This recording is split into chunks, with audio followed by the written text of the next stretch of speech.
십자군이 촉발된 가장 중요한 계기는 만찌게르트 전투였습니다. 1071년에 벌어졌고요. 중앙아시아 쪽에서 온 유목민족인 셀주크 투르크입니다.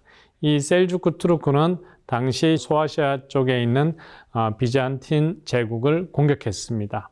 이 비잔티움 제국과 셀주크가 맞붙은 가장 큰 첫 번째 중요한 전투가 만찌게르트 전투였습니다. 어떻게 됐을까요? 예상했듯이 동쪽에 온 유목민들이 강했습니다. 그래서 결국엔 비잔티움 제국군은 크게 패하게 됐죠. 비잔티움 제국의 큰 위기였던 것입니다. 이 위기에 대해서 비잔티움 황제는 결국 서유럽 기독교 세계에 도움을 청하게 됩니다. 교황에게 도움을 요청한 거죠. 셀주크 투르크족을 막아달라는 이런 요청이었습니다. 그렇지만 교황은 요거를 잘 이용하면 또 다른 목적을 달성할 수 있다, 이런 생각을 했던 것 같습니다. 그래서 결국 당시 교황이었던 우르바누스 2세는 유럽 제후들, 기사들을 모아놓고 연설을 하게 됩니다. 목적은 무엇이었을까요? 십자군 하자는 겁니다. 그런데 십자군을 하기 위해서 이 교황은 교묘하게 여러 가지 사실들을 왜곡합니다. 연설을 보시면 기본적으로는 이 야만족들이 기독교 세계를 유린하고 있다. 모든 기독교인들은 적극적으로 십자군에 동참해 달라 호소를 했습니다. 전형적인 전쟁 프로파간다였습니다. 그렇지만 어쨌든 이 공의의 연설을 통해서 십자군은 본격적으로 시작이 됩니다. 그래서 우리가 십자군 연대기에서 1095년을 시작점으로 잡는 것입니다. 그런데 이 시기는 1000년 전입니다. 전달 수단도 없었습니다. 그럼에도 불구하고 많은 유럽의 기독교 병사들이 십자군이 되어서 예루살렘 원정에 참여할 수 있었던 것은 무엇 때문일까요? 이 교황의 부름을 받은 수도사들입니다. 그 중에 가장 유명한 은자 피에르라는 사람이 있었습니다. 이 사람이 유럽 전역을 돌면서 많은 사람들에게 십자군 하자고 호소를 했습니다. 굉장히 많은 과장을 했죠. 그런 과장에 현혹되어서 생활터전을 벌이고 십자군에 참여하게 됩니다.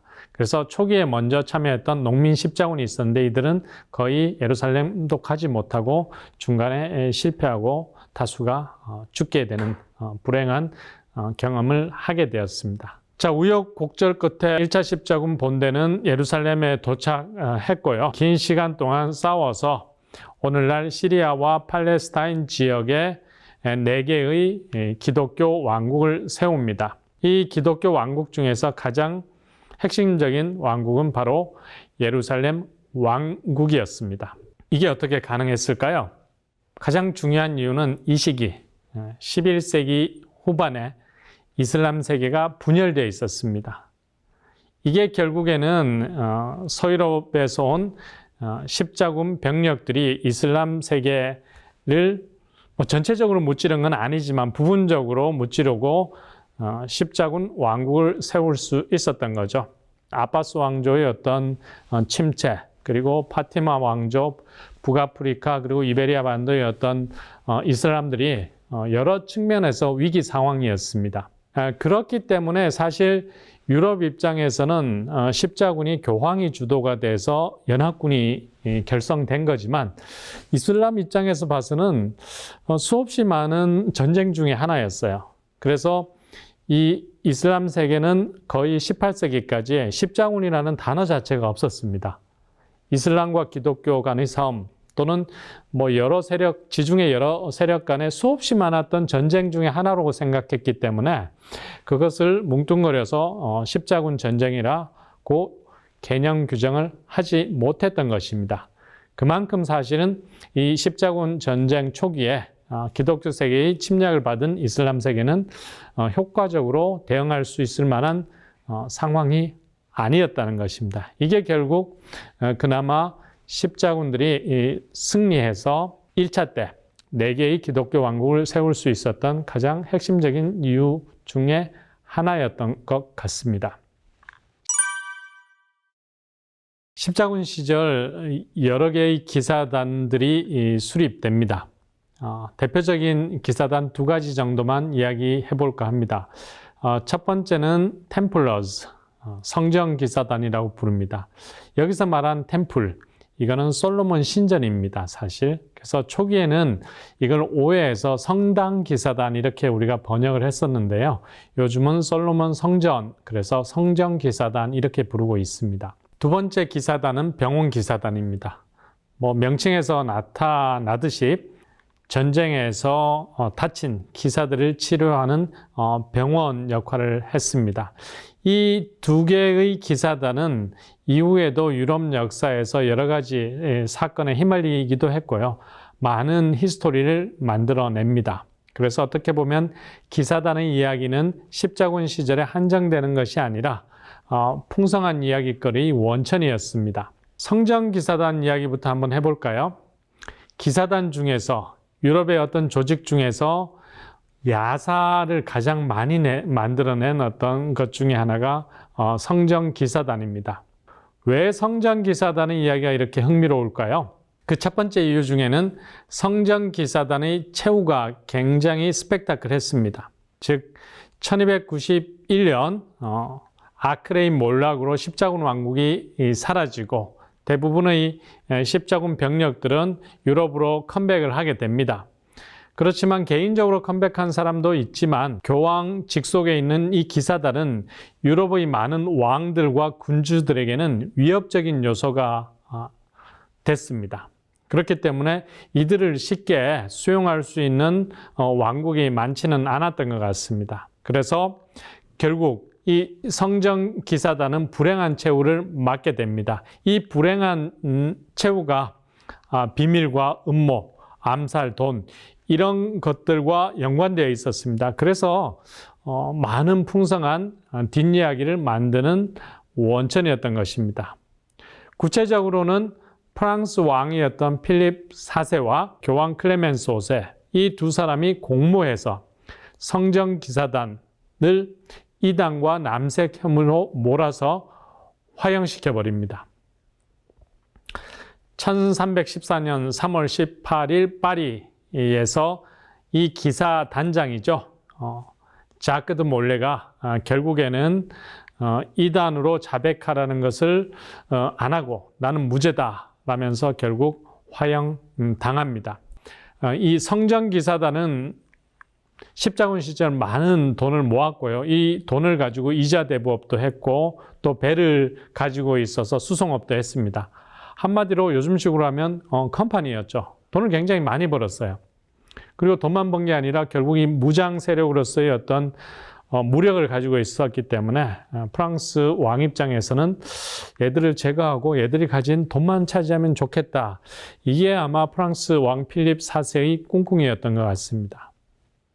결국에 이 성정 기사단은 이런 과정을 통해서 몰락하게 되었던 거죠.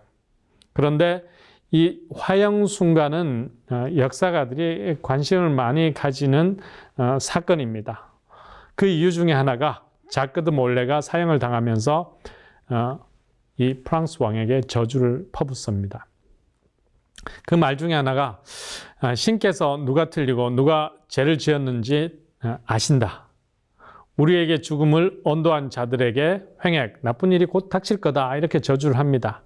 근데 이 저주가 또 실제로 들었다라고 말할 수는 없지만 그해 한 달 후에 교황 클레멘스 5세가 사망하고요. 같은 해에 필립 4세도 낙마해서 사망합니다. 요게 끝이면 물론 두 개의 사건이 하나에 겹쳐 있었기 때문에 이 자크 드 몰레의 저주가 통했다라고도 볼 수 있지만 더 나아가서 필립 4세의 아들 때에 쉽게 말해서 직계가 끊어집니다. 장남이었던 루이 10세, 차남 필립 5세, 삼남 샤를 4세가 순서대로 프랑스 왕이 됩니다.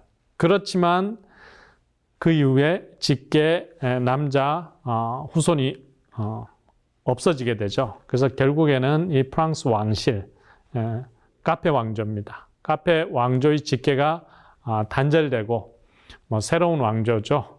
발루아 왕조입니다. 물론 카페하고 발루아가 완전히 다른 가문은 아닌데요. 어떻게 보면 직계가 끊어지고 반계가 새로 프랑스 왕권을 지게 됩니다. 그래서 호사가들의 이 이야기처럼 자크 드 몰레의 저주는 실현되었다. 이렇게 생각할 수 있을까요? 잘 모르겠습니다. 우연인지 모르겠지만 어쨌든 몰레의 어떤 바람대로 이 필립 2세 그리고 그 후손은 끊어지게 됩니다. 성정기사단의 최후 그리고 음모 이런 것들이 많은 문학 작품 속에서 이야기가 되었습니다. 그 중에 국내에 소개된 유명한 댄 브라운의 소설 다빈치 코드. 이 소설도 중요하지만 영화도 국내에 소개되었죠. 이 내용이 사실 어떻게 보면 성정기사단의 이야기와 조금은 아니고요. 꽤 많이 관련이 있습니다. 그 다음 기사단은 병원기사단입니다. 이 병원기사단은 이 성정기사단과 비교했을 때 더 큰 생명력을 가지고 있었습니다. 일단은 이 라틴 왕국이 망하고 나서 병원기사단은 사이프러스 섬에 잠깐 피난을 해 있었습니다. 그래서 사이프러스 섬에 잠깐 피난해 있다가 교황의 도움으로 여기 로더스를 받습니다. 그래서 이때부터는 로더스 기사단이라는 명칭을 얻게 됩니다. 14세기 초부터 16세기 초까지 로더스 섬을 지키면서 당시 이 로더스 섬 오른쪽에 있는 소아시아는 어떻게 보면 오스만의 영토입니다. 이슬람 세계에서 가장 맹주였던 이 오슬람과 최전선에서 맞붙어 있었죠. 그렇기 때문에 기독교 최전선에서 기독교 세계를 수호하는 기사단 역할을 병원기사단들이 한 겁니다. 어떤 운명이 그들에게 닥쳤을까요? 결국에는 이 작은 기사단이 어마어마한 오스만 제국, 어떻게 보면 16세기 지중해 최고의 강자였던 오스만 제국을 물리치기에는 역부족이었던 것 같습니다. 그래서 결국 로더스 기사단은 로더스 공방전에서 패하고 최종적으로는 서쪽에 있는 아주 작은 섬이죠. 몰타 섬입니다. 그래서 몰타 섬으로 다시 피난을 하게 되면서 몰타 기사단이라는 이름을 갖게 된 것입니다. 어떻게 됐을까요? 몰타 기사단의 운명은?